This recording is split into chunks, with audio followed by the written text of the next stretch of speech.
الحمد لله والصلاة والسلام على نبينا محمد وعلى آله وأصحابه ومن تبعهم بإحسان إلى يوم الدين. ولا ليال ما أنت إن شاء الله تعالى وحنك هذا قضب آد مهم واحد إن الصلاة كانت على المؤمنين كتابا موقوتا. إلهي سبحانه وتعالى صلاة واجب أيوك قدقي قف كستبع صلاة maaha waxa la iska tukado oo kaliya macnaha ilaahay subhanahu wa ta'ala wuxuu inoo tilmaamayaa salaadu inay khayraad fara badan leedahay oo nuur ay ka dhigaso guriga. mawduuceenu maanta wuxuu ku saabsan yahay insha Allah ta'ala sidii guriga loogu camari lahaa khayraadka iyo waxyaalaha ugu muhiimsan ee wanaaga ah oo ilaahay subhanahu wa ta'ala uu ina amray oo ay ka tahay bacda al-islaam salaada iyo qofku quraanka inuu akhriyo iyo qofku guriga ilaahay subhanahu wa ta'ala inuu ku cibaadeysto gurigiisa inuu ku cibaadeysto oo uu dhikriga ku akhriyo oo uu fursadooyin iyo chance maalintiisiyo inuu sidoo guriga uu gudan lahaa shay min al-ibaadaat wa shay min al-daacaat maxaa yeelay khayr ayay u tahay. ilaahay subhanahu wa ta'ala wuxuu amrayaa salaada ومن تركها فقد كفر قفكي صلاة كتغنا وحوي وقف قالوي ما انت يوم القيامة مركا لس حسابينيو وحا ugu horeeya ee xisaabinayo waa salaah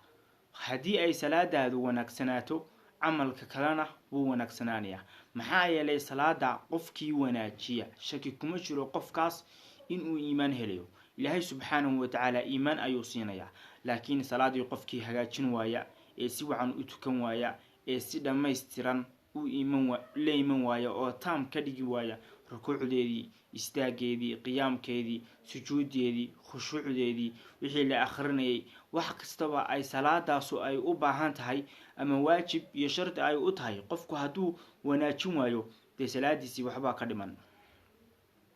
markaana ilaahay subhanahu wa ta'ala guriga lagu cibaadeysto iyo guriga khayrka badan ilaahay subhanahu wa ta'ala gurigaas wuxuu ka dhigayaa guri nuur ah guri bila mashaakilaad ah qaylo iyo buuq aynan ool qof kasto guriga haduu mashaakilaad fara badan leeyahay ogow adiga u sababa mas'uuliyadda ka haya ayaa u sababa maxaa yeelay waxa la doonayaa guriga inaad ka dhigtid guri salaad guri quraan akhris guri cibaadeysi guri wanaag ah ka dhigtid. nabiga sallallahu alayhi wasallam wuxuu yiri ij'aluu min salaatikum fi buyutikum wala tattakhiduha quburan wuxuu yiri nabiga sallallahu alayhi wasallam salaadiina ka dhiga guriyihiina salaada waxa ku tukataan guriyihiina ku tukada macnaha salaada waxa laga sheekeenayaa sunnayaasha iyo nawaafisha iyo waxyaalaha salaadaha aan waajibka ahayn salaada shanta salaadood aan waajibka ahayn baa laga sheekeenayaa iyo sunnayaasha aanan sunnatu muakkada sunno ku adkeena aan ku jirin in guriga lagu tukado in masaajidka in guriga aan lagu tukan markaan sunnayaasha nabiga sallallahu alayhi wasallam badanaaba uu ku tukado masaajidka iyo waajibaadka laftirkooda labadaas waxa u fiican in masaajidka lagu tukado laakiin sunnayaasha la adkeeyay in masaajidka lagu tukado iyaga laftirkooda hadii aad guriga ku tukatid iyagana waa iska caadi. markaana salaada waajibaadku nimanku waxa u fadli badan inay masaajidka ku tukadaan oo ay u fadli badan tahay gabdhahana waxa u fadli badan in ay guryahooda ku tukadaan ayaa u fadli badan. markaana almuhim waxa weeye qofku in gurigiisa uu salaada ku tukado qofkii gurigiisa salaada ku tukada ee sunnayaasha ku tukada de waxa ogaataan qofkaas khayr iyo waxyaalaha wanaagsan ayuu u soo jeedi sidaas ayay ahaayeen taabiciintii asxaabtii ridwaanullaahi calayhim sidaas ayay ahaayeen guryahooda ku tukan jireen xaaskooda soo kicin jireen ciyaalkooda ay soo kicin jireen xitaa qaar kamid ah salaatuleel marka la gaaro ciyaalkooda way iska soo kicin jireen salaatuleel marka la gaaro ciyaalkooda oo dhan waxay ka dhigi jireen kuwa soo jeeda sida ay oo la qabsadaan hadhow markay yara weynaadaan ama aqli u yeeshaan in ay salaatuleel tukadaan macnaha waxay soo kicin jireen kan xitaa salaatuleel tukanayn salahan qofka haduu xaalad tamyiis gaaro 7 jir iyo xaalad tamyiis haduu gaaro 10 jir iyo 11 jir iyo meelahaas haduu qofkii aqli leeyahay wax kala garanayo ilmihi yara oo ilmo yara weyn yahay oo wax kala garanayo toban jir iyo koob iyo toban jir iyo laba iyo toban jir iyo saddex iyo toban jir iyo dee taas iyagu way amri jireen inay tukadaan si ay ula sii qabsadaan. laakiin qofka lasoo kicinayo ilmaha yar u fiirso ma aha kii toban jir iyo koob iyo toban jir iyo laba iyo toban jir maaha, waxa weeye waa 7 jirkii, waa 6 jirkii, waa 8 jirkii, kuwaas ayaa lasoo kicinayaa. waxaa laga wadana waxa weeye in ay salaatuleyl la qabsadaan. dhalinyarada taabiciinta ee diinta kasoo qaaday asxaabta ridwaanullaahi calayhim maaha kuwo macnaha lagu soo abaahiyey ama lagu soo la baray in ay seexdaan, inay cunto fara badan cunaan, in adduunyadooda laga taliyo, in jidhkooda wax la siiyo maaha. waa kuwo arki jiray aabayaashood iyo hooyooyinkood iyo dadkoodii oo salaad tukanaya oo khayr intaa ku jira oo cilmi baranaya. dadkaas ayay ahaayeen taabiciintu. sidaas ayay kusoo barbaareen dhammaantood. waxay soo wada arkeen iyagoo yar iyagoo sidaas ah. saas oo kale axad mina taabiciin ayaa wuxuu ku leeyahay markii laga jaray lugta oo ah cumar ibn khadaab cabdillaahi ibn cumar walaalkii markii lugta laga jaray ayaa wuxuu sameeyey, wuxuu ku yidhi cabdillaahi ibn cumar miyuuha walaalkii mise mid kaluha adigu. axad mina taabiciin markii lugta laga jaray wuxuu ku yidhi lugtaydaay orodo weligay meel macaasi ah lagu sameynayo ama meesh lagu sheegay macaasi kuma kaxeen ama ma aadin. qofku markuu soconayo lugtuu ku soconayaa sooma, haddii meel macaasiya aad aadid lugtada isticmaalaysaa. markaana wuxuu ku yidhi weligay meel macaasiya ma aadin oo kuma lugeen macnaha. markaana saasay ahaayeen kuwa taabiciina. waxaa arkaysaa iyagoo weligoodba aan dembi gelin kowdhe. markaana qaar baa waxay ku leeyihiin weligay markaan beenta gartay inay beentu been tahay, xaaraan tahay, weligay been ma sheegin. markaana almuhim adugu dadka taabiciinta ee wanaagsan waxay ahaayeen kuwo kusoo barbaaray guryo lagu tukanayo, guryo saxaabadu ridwaanullaahi calayhim asxaabtu ku tukanayso ayay kusoo barbaareen. cabdillaahi ibnu subayr subayr ibnu cawaam wiilkiisii maaha, wuxuu ahaa kuwa ugu cibaadada badan fii beyti. gurigiisu ku tukan jiray, gurigiisa ayuu ku tukan jiray oo salaatuleyl ku tukan jiray. waxaa laga sheekeeyaa qiso ku taala taariikhda. nin ka mid ah dadkii cibaadada badnaa ayaa wuxuu sameyn jiray gurigiisa dhakadiisa ayuu ku tukan jiray salaad. habeenkii salaatuleyl qiyaamuleyl ayuu ku tukan jiray. markaa salaadaas qiyaamuleyl way farbadnayd, salaad fara badan ayuu ku tukan jiray, macnaha in badan ayuu taagnaan jiray. markaana waxaa jiray wiil yar oo hooyadii habeenkii wiilka yar markay kaayada qabato inuu markuu u baahdo banaanka ay kusoo kaajisiiso. markaana wuxuu arki jiray ninkii buu arki jiray oo meesha sare ku tukanaya guriga dhakadiisa. dee berigaas guryuhu waxay ahaayeen guryaha waabaha iyo waxyaalaha laga dhiso oo dhakadiisa lagu istaagi karo. markaana markuu sidaa ahaa waa madow, meeshuna waa madow bay ahayd. dee si wacan uma arki jirin oo wuxuu sameyn jiray qof uu arki jiray wax meesha taagan. hadhowtana wuxuu sameyn jiray gurigiisa isku geli jiray. hadhow baa wiilkii yaraa berigii dambe ayaa wuu soo baxa. markuu soo baxay baa dhowr maalmood buu waayey wixii meesha taagnaa. hadhow buu hooyadii weydiiyey, hooyo halkaas tiirkii taagnaan jiray habeenkii meeye xagu aad? wuxuu yidhi tiir muu ahayn, hebel buu ahaa oo habeenkii wuxuu tukan jiray qiyaamuleyl ayuu ku tukan jiray. markaana saasay ahaayeen taabiciintu ridwaanullaahi calayhim. dadkii wanaagsanaa, culimmadii, dadkii ahlu khayrkaa, saas ayay ahaayeen. gurigooda ayay ku cibaadaysan jireen, gurigooda ayay salaad badan ku tukan jireen, sunayaasha gurigooda ayay ku tukan jireen. markaana waxaa la doonayaa in guriga sunayaal fara badan lagu tukado, ahlu beytka in la isugu yeelo oo qofku ciyaalkiisa iyo dadka xaafadiisa jooga inuu isugu yeelo oo uu salaada baro oo uu salaada u sheego oo inay khayrku salaada tahay inuu u sheegaa la doonaya. maxaa yeelay gurigan waa laga wada tegayaa, beri ka maalin waa la waaweynaanayaa, mid baa xagga aadaya, mid baa safar aadaya, mid baa iska tegaya. meeshan meel macnaha maqar maaha, ama qaar baa dhimanaya, laga yaabaa inay dhintaan. qofkii waxaa la doonayaa inuu ka yimaado guri uu edaabta iyo diinta iyo akhlaaqda uu kusoo bartay inuu ka yimaado ayaa la doonayaa. laakiinse qofka haddii salaad loo sheegi waayo, haddii ciyaalkii heeso iyo ciyaaro iyo boodbood iyo dadkii ahlu beytka ay waaweynaha hadday doonaan gurigii heese lagu dhageysanayo ama masasalo layskaga daawanayo waxa weeye waa maxaad soo baratay oo maxaad dadka la hortagaysaa weeye sababtoo ah dadka markaa ag tagtid waxaa la doonayaa akhlaaq wanaagsan inaad la timaadid inaad dadka waxyaalaha ma garanaysaa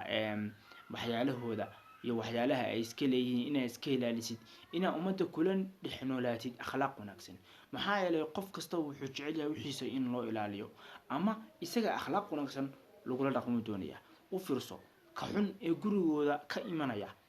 ee fasahaadka soo bartay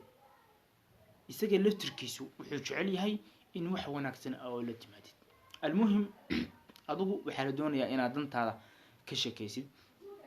oo ka hadashid maxaa yeelay dee wanaagu adiga ayuu faa'iido ku yahay qalbigaaga kuu degaya addumaaniina wasakiina abadiya baa helaysaa ilaa intaa ka dhimanaysid xasinooli ayaa ku noolaanaysaa ka kale hadduu doono wuxuu doono ha ahaado laakiin hadduuna xasinoolida haysan iyo deganaanshaha uuna haysan waxa weeye wax weyn ayaa ka maqan waxa weeye qofka iimaanka leh ee kusoo barbaaray guriga wanaagsan ee kusoo barbaaray guri iimaan iyo taqwo iyo wanaag kusoo barbaaray markasta wuu ka duwan yahay ka kale markastaba wuu ka duwan yahay ka kale 100% markana wuxuu yiri nabiga sallallahu alayhi wasallam wala tattakhidhu quburan guriyihiina qubuur ha ka dhiganina oo maxaa yeelay guriga aan lagu cibaadeysan oo khayrka iyo wanaagga aan lagu hayn salaad lagu tukanayn waxa weeye qubuuraha salaad lagu tukado maadaama ay sidaa tahay hadii gurigii salaad ku tukan weeyay qubuur ayaa ka dhigtay marka waxa la doonayaa gurigu qubuuraha inuu ka duwanaado guriga dad iimaan leh oo khayr leh waa in ay macnaha inay degan yihiin waa inay ka muuqataa ida qada ahadukum as-salata nabiga sallallahu alayhi wasallam wuxuu yiri hadii ahadkiin uu guto salaada falyaj'al li baytihi nasiban haka yeelo gurigiisa nasiib ama qayb salaad ah ha u yeelo min salaati فإن الله جاعل في بيته من صلاته خيرا إلهي سبحانه وتعالى قرقيس وحوقوسه تتجينا يا خير إنع صلاة مركز قرقي كتكتد أما قيب كامل أما صنياشا أما شيء وين أو صلاة مركز قرقي كتكتد وحاوقاتان إن أو قرقاسو إلهي سبحانه وتعالى خير بدن وكينيو وحيالا فربدن أو خير قرقي أي soo hareereynayaan oo ay imanayaan oo Ilaahay subhanahu wa ta'ala uu keenayo li ajli hada salaadan daraadeed uu keenayo salaada la sheegayna waa salaada wanaagsan ee macnaha markastaba khayraadka keenaysa ee markastaba qofka faa'iido iyo wanaag wax weey laakiin lagama sheekanayo salaad qac laga siiyay oo bila khushuuc ah oo leeyahay bil aan iska rido taa lagama sheekanayo laakiin waa salaad la diyaariyay oo si wanaagsan loo diyaariyay tusaalahan qofku markuu doonayo boqor inuu wax u diyaariyo markuu doonayo ama shay hadiyada uu siiyo uu doonayo ka waran hadii tusaalahan wuxuu doonayaa inuu gabadh u hadiyeeyo gabadh adoomada inuu u hadiyeeyo ayaa la doonayaa ka waran haduu gabadh foolxun oo aad u foolxun oo waxa maqlaynba oo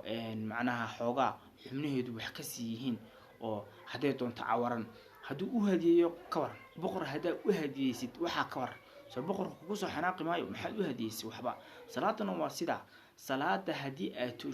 toojisid oo aad khushuucdeeda iyo qiyaamkeeda iyo quraankeeda iyo wax kastaba ay kulansanayso aad si wacan u godatid Ilaahay subhanahu wa ta'ala waxa u hadiyeysay ama siisay salaad nool shay nool baastaysa laakiin hadii aad qubka qasiisiyo oo sidii tukaha sidii tukabiya cabaya aad ka dhigtid salaadaadi bila khushuuc oo qalbigaaga uu meel kale ku maqan yahay waxa weeye waxa ka dhigan tahay adoo boqor u hadiyay gabadhaas foosha xune cawarane macnaha aad iyo aad u liidata kowde markana waxa la doonayaa Ilaahay subhanahu wa ta'ala in salaadaas oo kale aad u hadiyeysid ninba wuxuu leeyahay laqad adraktu samana Uthman ibn Affan waxaan soo heleelay waqtigii Uthman ibn Affan ayaan soo haleelay marka salaada maghrib laga baxo qofna kuma tukan jirin masaajidka qof kasta wuxuu aadi jiray xaafadiisa uu ku soo tukan jiray macnaha sunayaashii xitaa marka salaada maqrib ay ka bixi jireen sunayaashii isla markiiba waxay ku tukan jireen xaafada ku tukan jireen maxaa yeelay xaaskii baa arkaysa salaadii ciyaalkii baa arkaya heerkii oo dhan baa salaadii arkaya markaana heerku waxay arkayaan salaad la tukanayo ciyaalkii baa arkaya salaadiisa ay ku dayanayaan markaana waa sidaas ilmaha yar guriga wuxuu ku arko ayuu ku barbaarayo kasoo qaataa halkan waxaa laga sheekeynayaa in guriga lagu akhriyo quraanka guriga in quraanka lagu akhriyo cibaadooyinku way farbadan yihiin laakiin saddex baa ugu badan in ilaahay subxaanahu wa tacaala lagu xuso guriga oo dikriga lagu qaado oo ma dikriga lagu akhriyo diirguna de wuu kala duwan yahay laakiin sakan badanaaba lagu sheego badanaaba marka quraanka iyo salaada laga sheekeeyo kadib dikriga la soo qaado waxa weeye waa tasbiixii iyo adkaartii iyo laa ilaaha illa allah waxyaabahaas weeye markaana qofku in uu gurigiisa quraanka ku akhriyo ama quraanka markuu akhrinayo uu guriga joogo oo ku akhriyo nabiga sallallahu alayhi wasallam wuxuu yiri laa taj'aluu buyutakum qubura ha ka dhiginina gurigiina qubuuraha ka dhiganina shaydaanku wuu ka cararaa min albayt alladhi tuqra fihi suurat albaqara shaydaanku wuu ka cararaa guriga ayuu ka cararaa guriga lagu akhriyo suurat albaqara wuu ka cararaa shaydaanku marka aad guriga soo degtid haddii aad guri degaysid su'aalahan markaad degtid isla marka aad guriga degtid suurat albaqara ku akhri shaydaanku wuu ka cararaya waxaad kaloo akhrisaa ducadii guriga markaad degtid la akhrisan jiray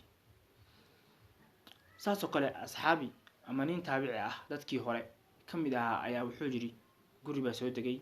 hadhow bahal baa yaqaninay wax saasa dhibaata ku dhacday bahal baa qaninay hadhow baa wuxuu yiri wallahi waan garanayaa sababtoo ah bahal wuxuu qaninay markaan soo degay gurigan ayaa waxaan ilaaway ducadii la akhrin jiray qofku markuu guri cusub ama guri uu soo dego markaana waa sidaas dadkii wanaagsanaa way yaqaaneen waxaan isla markiiba way yaqaanaan macaasida iyo dunuubta qofku in ay waxyeelayso iska badaa qofkan macaasida isagu muuba sameynba duco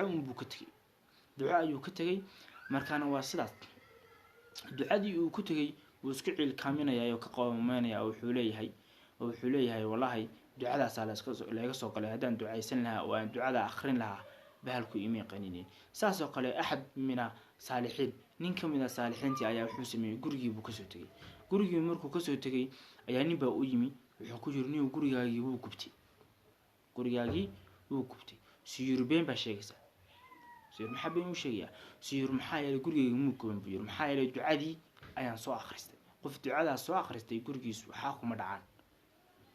waa dad ducada iyo quraanka iyo salaadu aaminsan in ay wax ilaaliso haddii gurigaaga hadaad kaga soo degtid ciidan ilaalinaya hadaad kaga soo degtid ciidan fara badan haddii qof uu ku yimaado uu ku dhaho gurigaagii macnaha ciidankii gurigaagii waa la soo dhacay haddii lagu yiraahdo oo ciidan fara badan oo xoog weyn oo aad dhigtay gurigaaga miyaa aaminaysaa ma aaminaysid ilaa aad soo hubisid khasab waa ka shakiyaysaa maxaa leedahay waxaa dhahasada gurigayga ciidan baa ilaaliya ciidan baa jooga gurigayga sidee buu tuug usoo dhacaa ama sidee wax looga qaataa baa dhahasaa soo maa markana waa sidaas iyagu ciidankoodu iyo cidda u ilaalinaysa guryahoodu waxay ahaayeen waa dikri waa duco waa qur'aan waxa weeye waa salaad waxyaalaha wanaagsan oo dhan weeye markaana adigu ciidankaagu waa noocee weeye waa ciidan aan la jabin karin ba mise ciidanba ma joogaba waa inaad fikirtaa markaa nabigu sallallahu alayhi wasallam wuxuu yiri laa taj'aluu buyutakum qubura guryihiina ha ka dhiganina qubuur maxaa yeelay qubuuraha qur'aan laguma akhriyo xadiiskan ayaynu ka qaadanaa oo ah in qubuuraha qur'aan aan lagu akhriyin oo gurigana qur'aan lagu akhriyo markaa nabiga sallallahu alayhi wasallam isaga laftirkiisu marka uu gurigiisa joogo wuxuu kaga seexan jiray ama uu madaxa saari jiray caaisha radiallahu canha xijradeeda ama meeshan dhabta la dhaho dhabteeda ayuu madaxa saari jiray. markuu dhabteeda ku seexdo halkaas ayuu qur-aanka ku aqrin jiray qur-aanku aqrin jiray nebigu sallallahu calayhi wasallam isagoo ku tirsan caaisha dhabteeda. markaana waa sidaas nebigu sallallahu calayhi wasallam guriga qur-aan buu ku aqrin jiray. habeenkii markaad joogto qur-aankaad aqrinaysaa, habeenkii markaad salaatuleyl joogto ama salaatuleyl tukanayso qur-aankaad aqrinaysaa. marka waa sidaas ayay ahaayeen. nebigu sallallahu calayhi wasallam wuxuu kaloo ku leeyahay mithlulbeyt, guriga aanu lagu xusin ilaahay subxaanahu watacaala iyo guriga ilaahay subxaanahu watacaala lagu xuso mithlulxayi walmeyit, waa sidii wax dhintay iyo wax nool. wax dhintay iyo wax nool waa sidii oo guryaha maxaa ku nool? dad baa ku nool. dadkaas ku nool hadday ilaahay subxaanahu watacaala xusi waayaan oo ay ilaahay ku xusi waayaan guriga, oo ay qur-aanka ku aqrin waayaan, oo ay salaada ku tukan waayaan, gurigiina wuu dhintay, iyagiina way dhinteen. sababtoo ah ama gurigaas xumaan baa lagu hayaa ama wanaag baa lagu hayaa. haddii xumaan lagu hayo gurigaasu waxa weeye waa guri dhintay, isaga iyo dadka deganba waa dad dhintay weeye. laakiin haddii wanaag lagu hayana waxa weeye waa dad nool oo khayraad ay hayaan. dhimashaduna wax kale maaha, waxa weeye waa liqilati alcibaada, waa liqilati alqur'aan, qiraa'ati alqur'aan, waa liqilati dikri illah subxaanahu watacaala wa tarku salaah. waxa weeye qofku waajibaadkii iyo dikrigii iyo cibaadadii markuu ka tago dee gurigu wuu dumayaa, dukaan dumay. hadduu isku dayo qof cadowa inuu soo galo oo dadka guriga joogo isku diro oo wax kala farsameeyo, way u sahlan tahay inuu isku diro oo tuu doono qaado. markaana meesha loo baxsanayo waa adiin baa loo baxsanayaa. markaana adigu waxaa la doonayaa in aad gurigaaga ka dhigtid wax wanaagsan. fadakir fa ina dikra tanfacu lmu'miniin, ugu yeedh. guriga adigu mas-uul ka tahay, waxaad samaynaysaa adiga mas-uuliyaddu ku saaran tahay dadka salaada iyo diinta iyo qur-aanka inay akhriyaan iyo ilaahay subxaanahu watacaala inay xusaan amar oo ugu yeedh oo ku celceli, adigay mas-uuliyaddu ku saaran tahay. markaana walaalayaal intaas ayaynu kusoo koobanaa. waxaynu isku dardaarmanaa in aynu guryaheena nuuran calaa nuurin ka dhigno, oo aynu diinta ilaahay subxaanahu watacaala ka amar qaadano, aynu qofna ka amar qaadano. waxaa laga yaabaa axad min annaas inuu ku yimaado oo maanta kuu qorsheeyo gurigaaga saa ka dhigi lahayd, inuu kuu qorsheeyaa laga yaabaa oo uu dhaho filinkeen musalsal hala daawado, wakaas dhinacaas halkaa hala maro. nacam, guriga hagaajintiisa in lagu qorsheeyo, laakiin in lagu qorsheeyo cibaadooyinka iyo waxyaalaha lagu gudanayo, taas waxa weeye waa min addiin baa weydiinaysaa. qur-aanka iyo salaada iyo dikriga ilaahay subxaanahu watacaala guriga inaad ku nuurisid diintaa weydiinaysaayo dee diintaa kuu sheegaysa. markaana waxaa la doonayaa dadka wanaagsan in aad ku tacalluqdid ama la xidhiidhid ama iyaga aad wanaaga ka qaadatid, iyagana aad ku dayatid, iyaga unbaa ku anfacaya. wasalaamu calaykum waraxmatullaahi wabarakaatu.